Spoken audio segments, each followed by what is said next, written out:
Hey guys, I'm here at the NRB with Jesus, and this is episode number 240, NRB Backstage Pass, Part 4, with Nachy Lazarus and Justin Dean. Let's do it. This is the definitive podcast for helping you plan, create, and execute dynamic worship experiences at your church.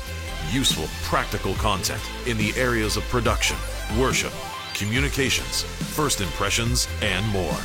This is Making Sunday Happen. Hey guys, welcome to Making Sunday Happen, the definitive podcast for those who plan, create, and execute worship experiences at churches all around the world. This week we are recording at the Gaylord Convention Center and Hotel in Nashville, Tennessee. We're at the National Religious Broadcasters Convention, the NRB.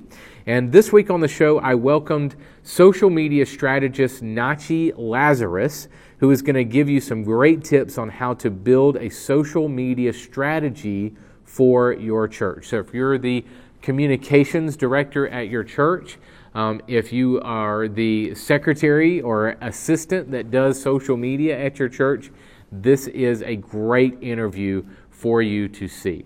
Also, later in the show, I have an interview with Christian communicator Justin Dean, so you want to stick around for that. So we're going to jump right into my interview with Nachy from our booth on the expo floor at the NRB. Here's Nachy. Hey guys, I'm here with my friend Nachy Lazarus. Nachy, you work a lot in the field of social media, and a lot of our churches that we work with, churches and ministries, want to know more about how they can beef up their communication strategy, especially when it comes to their social media platforms. So you're an author and you're a consultant and speaker. So tell us how you help churches and organizations with their social media platforms. So I work with churches as a strategist. So sometimes I go in where they want to start something, but most of the times I go in like a doctor when something is not well. So I just go in because Facebook ads are not working, we're not able to reach people. So that's most of the time. But I go in and I help them put a strategy in place. And then I also would do workflows, tools if they like, and then help the team. If they have a team, we'll train them. If they don't have a team, we'll help them get agency work. Okay. Or we also have an agency and we have agency network. So we'll help do that. So basically our heart is to equip the body of Christ for this digital age and in this crucial time to communicate the gospel through whatever. So you have a framework, 6 steps. Kind of walk me through, give me an overview of that framework. Yeah, so I evolved this framework over the last 14 years of my work with faith-based organizations. I've been in marketing for more than 19 years now. And out of that, predominantly I've spent my time with faith-based organizations. So as I started working, I kind of realized that there is a sequence in which organizations needs to move if they're going to succeed in the digital and the social media space. So starting with structuring. So my 6-part framework is called the SPIRIT framework. So it's not very hard to remember, SPIRIT, SPIRIT, and S is for structuring. So you start out with structuring a few things, and then the next I is about integration. P is about packaging. Right. So once you structure everything, you package. Package your content. Package your content for the audience, for the channel, for the objective that you're looking for. And then the I is for integration. Most of the time in churches and ministries, what I found is communication is all over, simply because volunteers are handling communication, different departments are handling communication, there's the agency. So you see somebody saying something, another person is going on some other campaign. So there needs to be an integration, because for the audience, it's one church. I mean, they are not looking at it as this is coming from the Bible college or this is coming from the Sunday school. They are looking at it as one organization, right? So it's got to be an integration. So that's the I piece that we usually work on. And then R is the release piece. So once you have a packaged content, then how do you release it? There's a systematic way of doing it, like campaigns, calendar, content calendar, campaign calendar, and so on. And then the next I is ignition. Once you have a great content which is packaged and released, it's not going to get to the audience by itself. And today with chaos in the digital space, there's so much noise, everybody's distracted, it has to be ignited. So I call that important phase, ignition, where you actually get your content to be in the lives of people that you're trying to reach. So it's almost like making it appear in their life while they're doing their own thing. So through ads, through promotions, and so on. And finally, the T is for tracking. And I'm a big believer in measurement and tracking. You need to measure everything that we do on digital and social media. So how do you go about it? So those are like the 6-step framework that we work with organizations and teach and train. Okay, I'm a church. This is a question we get a lot. How often should I post on social media? Yeah. What's your answer to that? Well, as often as you would like to be in front of your audience. So basically that's the answer. But if you ask me, as a rule of the thumb, post consistently, whether that consistency means once a week or once in a fortnight, but at least once a week is what I would say. But it's also channel dependent. So for example, Twitter, you have to post more than thrice or 4 times a day. But on Instagram, you probably have to do once or twice a day. On Facebook, once a day is great. So depending on the channel as well. But as an organization, I would say evolve a schedule and have a sequence. But when you go about thinking like the question itself, how many times should I post? Go back to your audience and think about even your own style. How often would you like to be in front of the face of your audience? Would they get tired of you if you go too many times? But you also need to consider that there is a news feed, there's an algorithm. So not every time you post, everybody's going to see. So that's another consideration. So there are many factors, but the easiest answer is as often as your audience wants to see. How much is too much, though? Am I going to annoy people? And how do I know when I'm annoying people? Yeah. Well, you will know when you're annoying when you start seeing reduction in engagement. If you're posting at the right frequency, at the right time, there will be consistent engagement. People would like it at the same time that you are like being consistent. They almost expect. See, the thing with a schedule is this. I always recommend churches follow a schedule. So if you're going to post a video every Wednesday at 8 a.m., do that. Because what happens is that people kind of get into a rhythm. When they're driving, they realize, oh, it's 8 o'clock, I'm on my way to my office. There is a video that might come up to it. They might, put it on their system or whatever. Right. So you kind of set a schedule. So I would say that's a great way to look at how many times to create content. As a church, do I need to spend money on social media advertising? If you can, absolutely yes. Even if it is, in terms of the spend itself, it could be as less as $10, $100. There's really no minimum when it comes to social media advertising. But what it gives you is called an unprecedented advantage that we've never had so far, which is to really go as deep as possible, as narrow as possible in terms of who you want to reach. So for me personally, even in my talk yesterday, I said, stop doing general boosting of posts. Go into details like who you're reaching. Even your Sunday sermon as a church, if you have a Sunday sermon, you think it's for everybody. Yes, it is. But at the same time, you can pick pieces of the sermon and start focusing on that on certain audience. The piece that focuses on the family, the piece that talks about depression, you can really go deep, and ads give you that kind of an incredible advantage. And so I would definitely say yes to whether you need to release ads. Yeah. How do I know how to select the right social media channel? So there's some that I might have an account for, but I'm not as active on. Yeah. There's some platforms, like a lot of, I have some friends that swear by LinkedIn. Yeah. Not a big LinkedIn guy. So how do I know as a church what platform should I be on? Again, the question circles back to your audience. So for certain churches, you see the demographics is very young, then you will have to go about selecting your channel very differently. So really, really depends on your audience. So I would not say don't select a channel just because everybody's doing it, or even if you like it, that's not the point. The point is, where are your audience? So like if you're a youth ministry, then go for young churches. If you're ministering predominantly to working professionals, then definitely you have to do LinkedIn. Even if you don't like it, you got to do it. Good. So and I would say stick to the top two, definitely Facebook and Twitter as much as you can, because they are points. It's almost it's like a website. Like people come and see it. But after that, like start going deeper, like Instagram.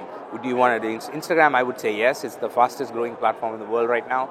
And then also think about private media like Facebook Messenger, WhatsApp. Those are channels too, right? They're just different type of social media channels. So think about that, and I would say have a healthy combination of these. What is you said Instagram was fastest growing. What's the most popular? What is maybe the one that you like the most and have seen the most engagement on? Currently, it's Instagram. Anything on Instagram is on fire. So people are engaged, it's fast growing, and just for some numbers' sake, I mean, I do a weekly 5-minute news every week for church leaders. So if any of your audience are interested on Instagram, so they can follow. Every week I give top 5 news. So one of the latest news that I was reading out is Instagram made more money for Facebook than YouTube did for Google last year in 2019. Wow. So YouTube released a number $15 billion in 2019. And Instagram did 20 billion according to Bloomberg. So it's very interesting. I mean, imagine how long YouTube's been there and how long Instagram's been there. And Facebook bought Instagram for less than $1 billion. And in 1 year, they've done 20 billion. So it is a hot platform. So I would say Instagram. Tell me about your book, The Connected Church, right? Yeah. So the book is available on Amazon. So people can get paperback, they can get Kindle version all over the world. And it's a book specifically for people who are either starting out on social media or they've done something, it's not working, I don't know how to go about structuring. So predominantly the book is about structuring your social media approach. So you take the book will give you a little bit of intro, you can skip that if you don't want the, why should I do social media part, and then straight go to the middle piece, which has this 6-part framework, and it has a communication model, the 4-piece model. So basically you go through this framework, put the model in place, your church will be ready for the digital age. So it's really a step-by-step strategy for social media. Absolutely. Right? It's called The Connected Church, yes. Right? Awesome. Well, I want to encourage you guys to go get Nachi's book. It's awesome. Well, thank you so much for your time, man. Really appreciate it. Thank you for having me. Hey guys, this week's episode of the podcast is sponsored by our friends at Text in Church, the trusted text and email platform to help your church thrive. They are gifting a 60-day free membership to churches everywhere to help you communicate during this time of uncertainty. 60 days absolutely free, guys. These guys are fantastic. We use them. Thousands of churches use them to follow up with guests and engage their members. You can head to bit.ly/WeCare_TIC.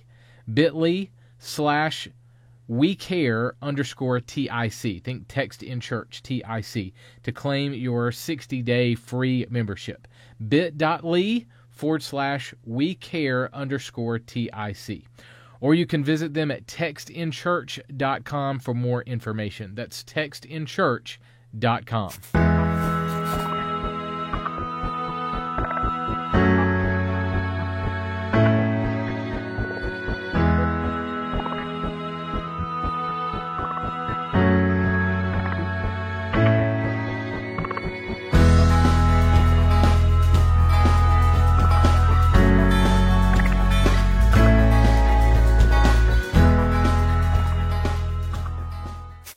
Well, hey guys, I also talked with Justin Dean, who leads That Church Conference. He also leads the Sunday Group, which consists of Sunday U, Sunday Mag, Courageous Storytellers, and other brands. I talked with Justin about where he sees communications going and some things that churches can do to enhance their communications strategy. All right, so we're going to jump right into my interview with Justin Dean. Here we go. Hey guys, I'm here with my friend Justin Dean. Justin, I'm super interested in talking about how you started that CC and just what you're up to. So tell me, we've been talking a little bit off camera of just kind of how you started and your transition and kind of how you fell into the conference. So give me that story a little bit. Yeah, I mean, I was communications director at Marshall Church in Seattle, as you know, and when that church closed at the end of 2014, kind of, found myself without a job and wanted to stay in ministry. So I was consulting with churches and doing some things to fill the time and pay the bills. And a few friends got together as we moved back to Atlanta, and we just came up with this idea. We were talking about how we go to all these conferences, but when it comes to like communications and marketing training for churches, there really wasn't anything in that space. You might find a breakout here and there at a big conference, but nothing where you really walk away with tactical, practical tips on how to do your job well. Yeah. And there's a ton of business conferences that do that really well. And so we decided to put together, a one-day workshop-style event there in Atlanta. And before we know it, people are buying tickets, flying in from all over the world to attend this thing. Was the first one day, or you? It was 1 day. Yeah, it was 1 day in Atlanta. We rented a room at a co-working space for, it sat like 120 people, and I think we crammed 150 in there. Yeah. And because we were just blown away that people kept buying tickets, we had to cut it off at some point. I was like, man. Yeah. The community kind of grew from there. Right. People were like, yes, this is finally people understand what we do. I mean, this was almost 6 years ago when we started it. Yeah. And we even asked people, raise your hand if you're on staff at a church in any kind of communications or social media role. 2 or 3 people raised their hand back then. Now we do that, and it's more than half the room. Right. Churches are catching on. Okay, we need to have someone in this spot. That's the problem now, though. It's like it's one guy doing the website, social media, PR, plus helping, run Sunday and production crews and things like that. And so we're getting there. Yeah, moving the needle. Well, it's grown over the years. And tell me a little bit about this year. What do you have coming up? Yeah, so we're at Gwinnett Church, which is the North Point campus in North Atlanta. And Jeff Henderson and the team there have been awesome to work with and host it there. We've got capacity for about 1,300 people, hoping for 1,000 this year, which will make it our biggest one. We've always sold out every year for the past 5 years, but it's going to be a big one. We're doing breakouts this year. We've trickled in breakouts here and there over the years, but this year we're truly going to have, every day you'll have 3 different times where you pick a breakout and you go to, a different stage and do that. And so it's going to be really interesting. We've got over 30 speakers, sessions that you can go to, all very practical, how to do your job well if you're in communications or marketing. So you run that CC, and then you also have several other properties. So yeah. Tell me about, and you kind of put them all together into the Sunday group. Right. Yep. So tell me about that. Yeah, so the Sunday group, we say we're trying to help churches thrive from Sunday to Sunday. So we started out, even the conference started out as, hey, we're going to help you, kind of what you say, we're going to help you do everything behind the scenes to help, make Sunday happen. And that's who we were resourcing and teaching. And we've kind of expanded that a bit because while we believe Sunday is amazing, it's very powerful, I still think it's, the most evangelical tool we have. In our belt here to reach people for Christ is Sunday morning. And so we want to help people do that well, but we also believe that there's just a ton of time in between Sundays where we can create disciples, we can build relationships. So a lot of what we do, the majority of what we do is try to equip people, we say from Sunday to Sunday, how to engage with their community, how to build relationships and disciples through social media, websites, email, all kinds of digital means. Because that's where we live. Right. And which I love because we're very complementary to each other. Yep. So we're really focused on Sunday yep. and the worship experience and how do you, everything involved in that. And yes, we have to build up to that during the week, but that's kind of the main right. Sweet spot for us. And then you're more during the week. Right. So I just kind of love kind of hand in hand. No, it's been great. And you've been contributing articles to Sunday Mag and content for us, and it's been a great compliment there. Yeah. Tell me about Courageous Storytellers. Yeah. You just acquired that too, right? Yeah, we did. We acquired that from the Center for Church Communications, the Church Marketing Sucks people, and they've been running that for, a few years. Church Marketing Sucks obviously has been around forever, and it's kind of an interesting story. Even when I started at Mars Hill, which is now 10 years ago, I guess, when I started there, I was in the advertising and marketing world, in the corporate world, moved into ministry when I took the job at Mars Hill. And while I had all that experience in the corporate world, it really meant nothing in the church. Right. And so one of the resources at the time, you Google communications marketing help for churches or whatever, and Church Marketing Sucks was really the only thing out there at that time. So it's kind of a cool story to come full circle. They've taught me over the years on how to do ministry well for communicators. And then late last year, we were able to purchase their membership site from them. And, we're just continuing to resource those members and build new members. Basically, for $29 a month, you get social media images and sermon series, design kits, and then we load you up with just practical documents, how to do your job well. So, you can go to the conference and it's great to meet other people and you hear, a few nuggets and you take them home and you apply them, but we really try to resource people throughout the years as much as possible, particularly like helping them do their job for them as much as we can, right, knowing that they're it's just one guy or one gal doing the work. You might just kind of explain this, and we can move on if we need to, but kind of tell me the future of Courageous Storytellers, where you want to go with it.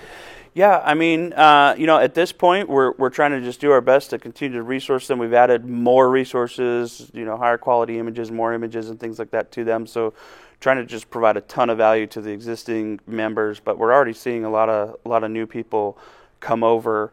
We also operate SundayU.com, which is training videos and courses and certification courses, and so trying to figure out how to blend the two, maybe, or whether to keep them separate still. But both just have a heart to resource church communicators and marketers, and so we'll just continue to add to it, add as much, listen to their needs.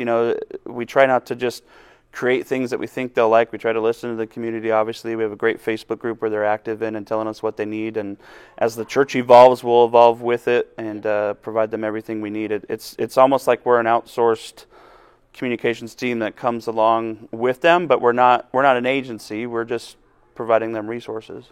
So you had Sunday Mag in with Sunday U, and you've kind of extracted that. Yep. Again, I think. Yep. So tell me about Sunday Mag and Sunday U and how all that works together. Yeah, Sunday Mag, we actually purchased that from Jonathan Malm a couple of years ago, and again, just a site that I was a big fan of, and they were doing things a little different and more in line with what we do. Is it's not just a blog; it's a resource. Every article is practical and to the point, and provides value for the reader. And so we really try to work with authors, like you, who are really just dumping their resources into it and making it practical. Really, that's been a hub for us. It's just a draw into everything else. I mean, it's a blog is a good strategy to get content out there. We also like to provide as much as we can for free. I mean, all of our resources, even our conference, is just dirt cheap, because that's the audience we're working with. They don't have budget, they don't have line items for the communications person to, go to a conference or sign up for a resource. So we try to make it as cheap as possible while still keeping the lights on so that we can continue to do this. But the blog, the podcast, those are ways that we can give free content out as much as we can. So you have a pretty good pulse on the church communications scene. Tell me what you're finding. Where are you seeing church communication, maybe where it is and where you see it going? Yeah, I mean, like I said, over the years, it's finally gotten to a point where churches realize this is a position we need. The problem we're seeing is they're promoting the receptionist to handling the website and social media, or they're saying, oh, the youth pastor's young and on Snapchat, let's make him do social media. And there's just no real strategy around it, or it's an afterthought, or it's something that they just think they have to do, so they do it. But it's not on the forefront of it. Honestly, if I were planting a church right now, besides the preaching pastor, the next person I would hire and concentrate on would be like a communications person. Even over like a student pastor or something? I think so. I mean, you can find, at least for a while, as you're starting a church, you can find volunteer worship pastor, you can find volunteer children's teams. I mean, obviously every context is going to be different. If you have 300 kids day one, that might be a bigger priority to make sure they're taken care of. But the opportunity to build your church and connect with your people from day one through a communications person who can help with that strategy is huge. Taking that content from each Sunday and distributing that and building the church that way from day one would be incredible. What would you say for a pastor that says, well, we have a volunteer that does that, or I have my secretary do that, or we have somebody? Right. I'd say it depends, but in most cases, they're not going to be cutting it. This needs to be a dedicated position that we take seriously. And honestly, it needs to be a team. And we're talking the website, social media, PR. God forbid a crisis comes, you don't know what you're doing. Facebook groups is a whole nother thing. Advertising, marketing in general, taking that content from the Sunday sermon. This is all something that we're just throwing under some person who may not even have training for any of it, right. Or we're expecting them to do it part-time. Half the people that come to our conference are also worship pastors, right. Or the lead pastor doing it all. Yeah, they're just they're not taking it seriously. And I'm not saying that like this is more important than a worship pastor or whatever, but honestly, it should be the other way around. Like the communications person can play guitar on Sunday and lead worship, but the worship guy shouldn't be doing communications on the side. Right. It needs to be a shift in priorities, I think. So we've had churches call us to say, okay, if I were to put together a communication strategy, where would I start? Yeah. So do you have any practical tips for, here's maybe a quick 1, 2, 3 of, if you have no strategy at all, here's where you start? I mean, honestly, there's tons of resources out there. Obviously, we provide a lot of that stuff. I mean, you become a Courageous Storytellers member, and we'll give you a template strategy that you can start with, marketing plans that you can start with, things like that.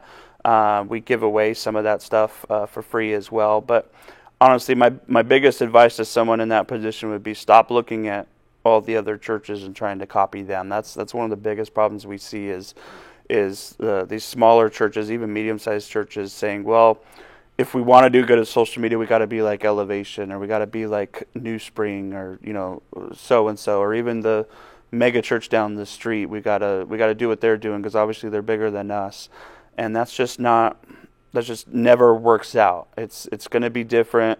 Elevation's got a huge team and a ton of consultants who help them with that stuff, and they're very creative people.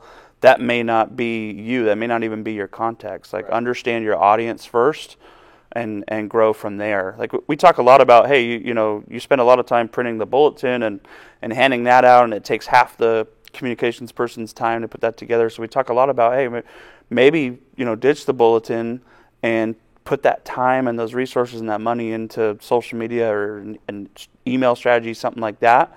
But for some churches, if your church loves the bulletin and maybe everyone in your congregation skews a little older, that may be horrible advice for you. Right. None of them are on Facebook. They refuse to go on Facebook. Okay, then that shouldn't be part of your strategy. Right. Like, I can't tell you, here's strategy number 1, create a Facebook page and create groups for this and start there. It's like, that's not going to work for everyone. You really need to know your context and your audience. So you've written an article recently that I love because we work with a lot of volunteers. How do you lead your volunteer teams well? Mm-hmm. And one article that you just wrote is how to deliver a Starbucks card to your followers or to your, and I'm thinking in a volunteer context maybe. Yeah. So tell me the best way to do that. Yeah, if you open up the Starbucks app, you can do this with Chick-fil-A, Dunkin' Donuts, any restaurant like that gives you a barcode that you scan at the register.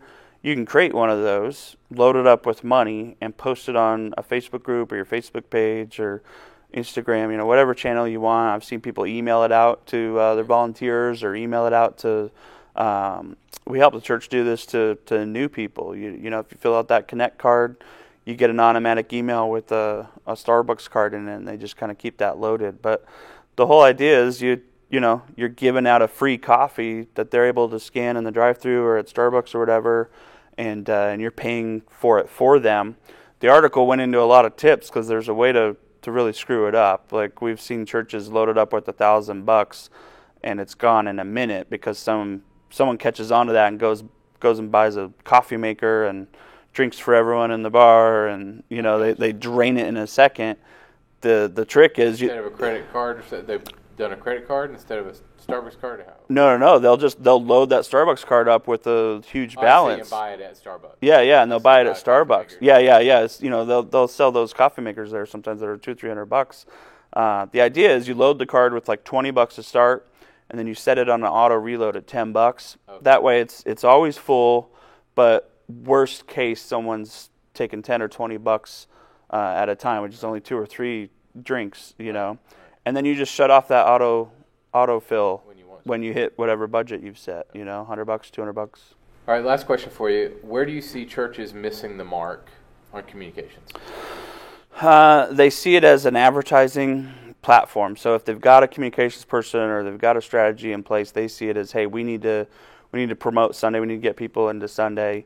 And that's really missing a huge opportunity. Yes, I understand filling your seats on Sunday is important, but let that naturally happen. Social media in general, communications in general, there's a huge opportunity to engage people, like we said, from Sunday to Sunday. And if you're building relationships with these people, getting to know them, meeting their needs, actually listening to your congregation and seeing what can we provide for you throughout the week, that's going to help engage with people in a better way to where they're going to come on Sunday, they're going to start giving, they're going to come watch online, they're going to invite their friends. It's all going to trickle down to your goal of filling up seats anyway. Right. But you're actually carrying out the work of the church throughout the week through these channels. Anything a church does should be looked at through those lenses of, hey, how do we carry out the purpose of the church through this, not just promote what we're already doing. Yeah. And I think that churches got a long ways to go before they really grasp that. So I want to thank you for just kind of your partnership and me sharing articles on your platforms and stuff like that. I think a lot of people see our tribe as competition sometimes. And a lot Not of at all us in my eye. Are buddies. Yeah. We're friends that are entrepreneurs, and we're all trying to learn from each other, or, and say, did that work for you? And, right. Whatever. Right. So, man, I appreciate your friendship. And absolutely. Yeah, you too. The show notes for this episode are available now at makingsundayhappen.com. Well, hey, guys, thank you so much for joining us this week as we concluded our look backstage at the NRB, the National Religious Broadcasters Convention. Honestly, we recorded a closing segment to this episode at the NRB with the thinking that we would continue with regular podcasts, our regular podcast schedule. But this was before the world fell apart with the coronavirus pandemic. So we're obviously shifting some things around in our schedule so that we bring you some more relevant content on the podcast these next weeks and months to come. So thank you for engaging with these episodes of the show. And as I leave you today, I want to give you some free and affordable resources that we've put together for your church during this time. You can go to 1230.media/COVID-19. 1230.media/COVID-19. We have a free live streaming guide on this page. We also have 2 coronavirus service packs, only $5 each. A free church at home pack with 20 free social media graphics for your church. Our book Upload, that is all about how to get your pre-recorded media content online. So if you're a pastor or if you're a volunteer even and don't know how to get your pre-recorded video maybe on your iPhone uploaded to the internet, to Dropbox, Google Drive, YouTube, Facebook, Vimeo, anywhere, any one of those locations, this book will walk you through that step by step. So it's kind of a beginner's guide to get your media content online. Also on this page, blogs, discounts on media. In fact, we're running a massive 50% off sale on our Go Unlimited, our entire library. And we're also offering 10% off all custom media. So we're trying to help the church as best we can through this time, knowing that you're struggling. So we are trying to make our content as low priced as possible and even free in some cases. Okay. So show notes for this episode of the show are at makingsundayhappen.com. And thank you guys so much for listening and watching. I want you to go out there and create some incredible online worship experiences this weekend. I'll catch you next week. Making Sunday Happen is a production of the ministry of 1230 Media. For show notes, archive episodes, and more free resources for your church, visit makingsundayhappen.com.